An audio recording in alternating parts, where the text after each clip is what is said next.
ಬೀದರ್ ಜಿಲ್ಲಾ ಪೊಲೀಸರಿಂದ ಭರ್ಜರಿ ಬೇಟೆ. ಗಾಂಜಾ ಸಾಗಾಟ ಮಾಡುತ್ತಿದ್ದಂತಹ ಮಹಿಳಾ ಪೆಡ್ಲರ್ ಅನ್ನ ಅರೆಸ್ಟ್ ಮಾಡಲಾಗಿದೆ.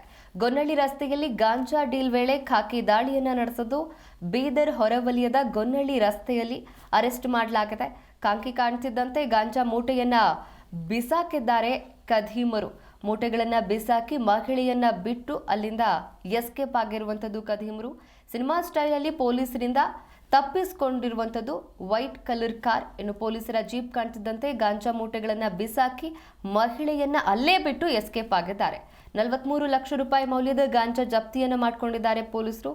ಎಸ್ಪಿ ಪ್ರದೀಪ್ ಗುಂಟಿ ಮಾರ್ಗದರ್ಶನದಲ್ಲಿ ಗಾಂಜಾ ದಂಧೆಕೋರರನ್ನ ಬಲೆಗೆ ಸಿಲುಕಿಸಿದ್ದಾರೆ ಪೊಲೀಸರು. ಗಾಂಜಾ ಪೊಲೀಸ್ ಠಾಣೆಯಲ್ಲಿ ಈ ಕುರಿತಂತೆ ಪ್ರಕರಣ ಕೂಡ ದಾಖಲಾಗಿದೆ. ನೋಡಿ, ಬೀದರ್ ಜಿಲ್ಲಾ ಪೊಲೀಸರಿಂದ ಭರ್ಜರಿ ಬೇಟೆ ಅಂತಾನೆ ಹೇಳಬಹುದು. 43 ಲಕ್ಷ ರೂಪಾಯಿ ಮೌಲ್ಯದ ಗಾಂಜಾವನ್ನ ಜಪ್ತಿ ಮಾಡಿಕೊಂಡಿರುವಂತದ್ದು ಬೀದರ್ ಹೊರವಲಯದ ಗೊನ್ನಳ್ಳಿ ರಸ್ತೆಯಲ್ಲಿ ನಡೆದಿರುವಂತಹ ಘಟನೆ ಇದು.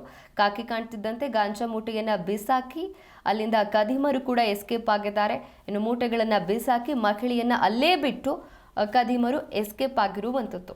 43 ಲಕ್ಷ ರೂಪಾಯಿ ಮೌಲ್ಯದ ಗಾಂಜಾವನ್ನ ಜಪ್ತಿ ಮಾಡಿಕೊಂಡಿದ್ದಾರೆ ಪೊಲೀಸರು. ಎಸ್ಪಿ ಪ್ರದೀಪ್ ಗುಂಟಿ ಮಾರ್ಗದರ್ಶನದಲ್ಲಿ ಗಾಂಜಾ ದಂಧೆಕೋರರನ್ನ ಪೊಲೀಸರು ಬಲೆಗೆ ಸಿಲುಕಿಸಿದ್ದಾರೆ. ಗಾಂಧಿಗಂಜ ಪೊಲೀಸ್ ಠಾಣೆಯಲ್ಲಿ ಈ ಕುರಿತಂತೆ ಪ್ರಕರಣ ಕೂಡ ದಾಖಲಾಗಿದೆ.